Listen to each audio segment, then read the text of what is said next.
Presencia estamos todos y todos dentro del mismo Espíritu Santo. Oh, amado Padre, te ruego que cada palabra que fluya, Señora, te boca, sea lanzada como una saeta hermosa en cada uno de los que están aquí presentes, Padre amado. Oh, mi Dios y Señor, bendice cada vida, Señor, en el nombre de Jesús. Amén, amén y amén. Vamos a buscar el Salmo 32. Salmo 32.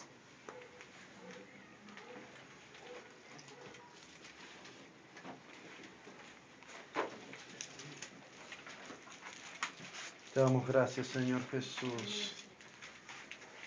Obra Espíritu Santo con poder y autoridad, Señor. Amén.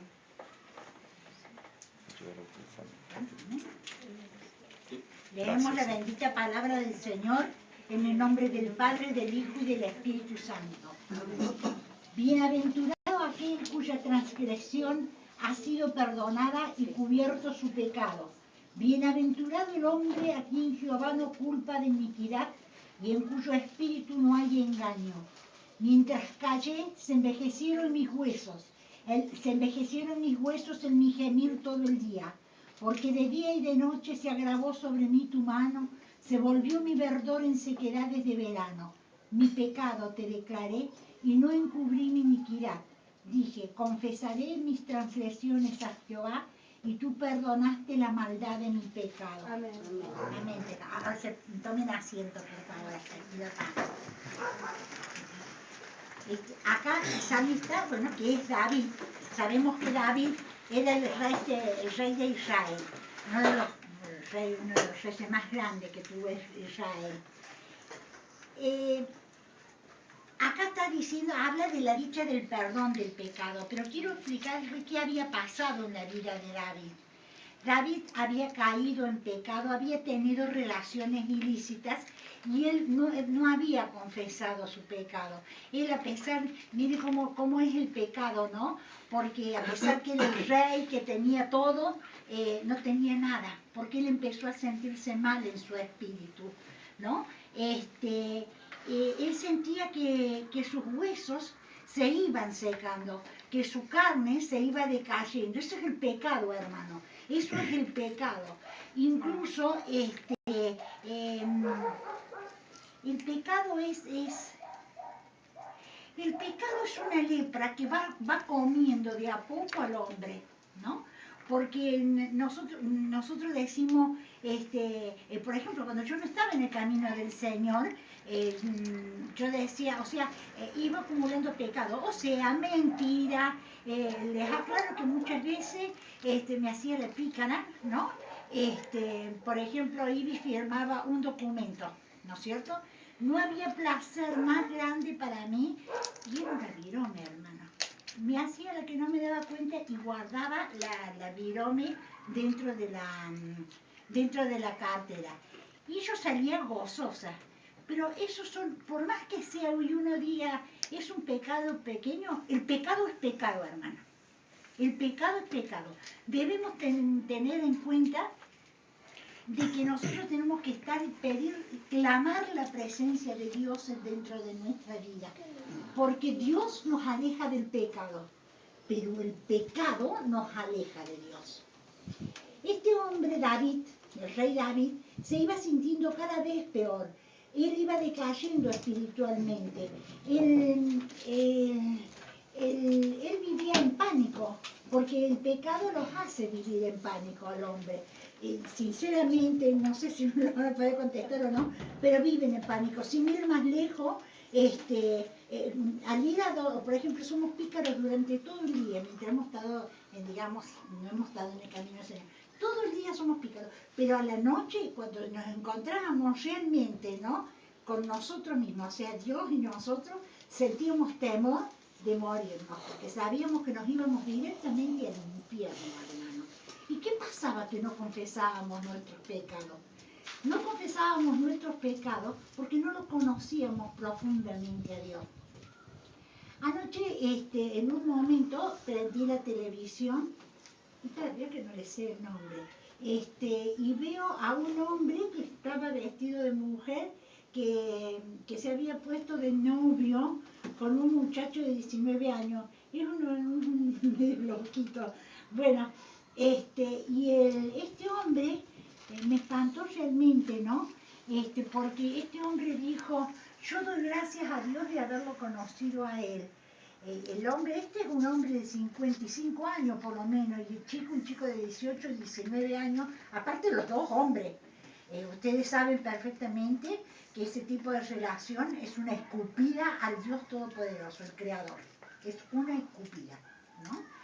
Pero bueno, y sin embargo él decía, yo doy gracias a Dios. ¿A Dios qué Dios? A un Dios desconocido, a una imagen. No lo sé, no lo sé.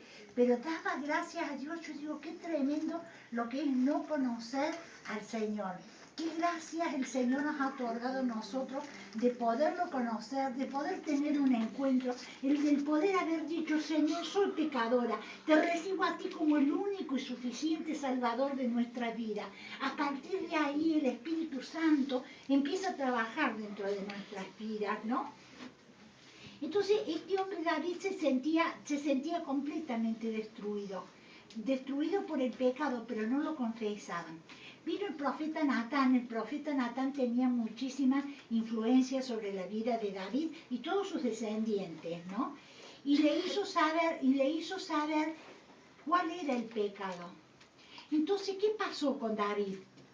David se encuentra con que él estaba en pleno pecado, se postra ante la presencia de Dios, se arrepiente, porque primero para el pecado nos debemos arrepentir, se arrepiente, se postra ante la presencia del Señor y lo reconoce a Dios como el único y suficiente Salvador de su vida. Hizo más o menos lo que pasó con el hijo pródigo, ¿no? Que cuando él se da cuenta de que había pecado, que había ofendido a su padre, volvió y ¿qué dijo? Padre, he pecado contra el cielo y contra ti. Debemos reconocernos como pecadores primeramente, ¿no? Porque la palabra del Señor dice, por cuanto todos han pecado, están destituidos de la gloria de Dios. Debemos reconocernos, ¿no? Como pecadores. Cuando hay un verdadero arrepentimiento, la rebelión se va. ¿Cuál es la rebelión? La rebelión es aquello que nosotros hemos hecho, el pecado que hemos ocasionado, pero hay veces que a nivel inconsciente y otras veces bien consciente. Pero esa rebelión está perdonada cuando nos hemos arrepentido y nos hemos pedido perdón a Dios, estamos siendo perdonados por el Dios Altísimo. Ya la mano, digamos, de Dios que caía sobre nosotros es levantada y Él nos levanta porque Él nos ama, Él nos abraza. Él no quiere que nosotros seamos condenados, ¿no? Entonces dicen, o sea que ya, de modo que ya no pesa la mano de Dios sobre nosotros. Entonces acá dice, bienaventurado el hombre a quien Jehová no culpa de iniquidad. Ahí está, cuando la mano de Dios ya no pesa sobre nosotros. Debemos ser muy celosos de la salvación. Solamente quiero que leamos, ya termino, acá en el Salmo 32, 5 dice, mi pecado te declaré, mire ya el alivio que siente, y no encubrí mi iniquidad. Dije, confesaré mis transgresiones a Jehová, y tú perdonaste la maldad de mi pecado. Por esto orará a ti todo santo en el tiempo en que pueda ser hallado. Aquí vemos la gracia del perdón con la protección y dirección que Dios otorga al que es perdonado, ¿no? El hombre debe confesar todo pecado. ¿Cómo debemos confesar nuestros pecados? ¿Saben ustedes que nosotros debemos confesar nuestros pecados? Vamos a ponerle que yo robo esto, ¿no es cierto? Bueno, sí, si estoy en el medio de la calle, no puedo estar diciendo, he pecado contra el cielo y contra ti. Pedir perdón mentalmente, pero realmente para tener, o sea, es un tipo de guerra espiritual, es una guerra espiritual. Para pedir perdón y humillarlo al diablo, tenemos que nombrar cada pecado por su nombre. No podemos decir, Señor, te pido perdón por todos mis pecados. Bien, está perfecto hasta ahí. Pero si nosotros nos acordamos cuáles son los pecados, debemos pedir perdón. Eso entonces, Padre amado, en el nombre de Jesús, te pido perdón porque